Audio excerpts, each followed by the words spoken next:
Deuteronomy 6. The Greatest Commandment.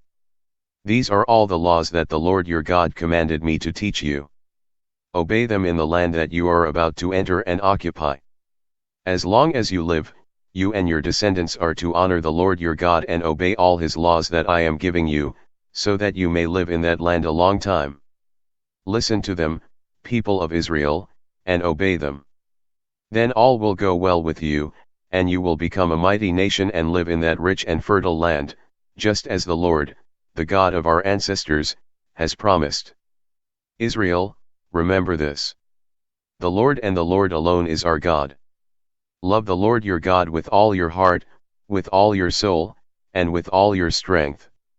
Never forget these commands that I am giving you today. Teach them to your children. Repeat them when you are at home and when you are away, when you are resting and when you are working. Tie them on your arms and wear them on your foreheads as a reminder. Write them on the doorposts of your houses and on your gates. Caution against disobedience. Just as the Lord your God promised your ancestors, Abraham, Isaac, and Jacob, he will give you a land with large and prosperous cities which you did not build. The houses will be full of good things which you did not put in them, and there will be wells that you did not dig, and vineyards and olive orchards that you did not plant. When the Lord brings you into this land and you have all you want to eat, make certain that you do not forget the Lord who rescued you from Egypt, where you were slaves. Honor the Lord your God, worship only him, and make your promises in his name alone. Do not worship other gods, any of the gods of the peoples around you.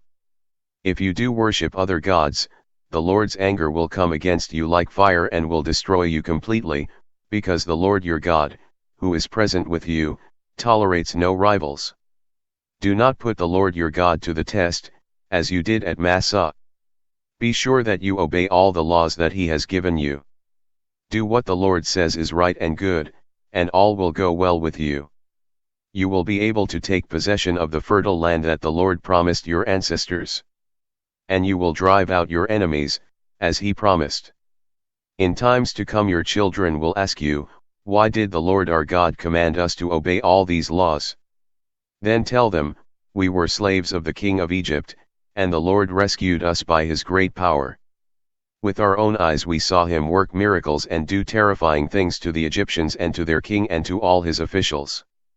He freed us from Egypt to bring us here and give us this land, as he had promised our ancestors he would.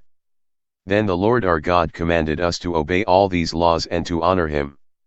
If we do, he will always watch over our nation and keep it prosperous. If we faithfully obey everything that God has commanded us, he will be pleased with us.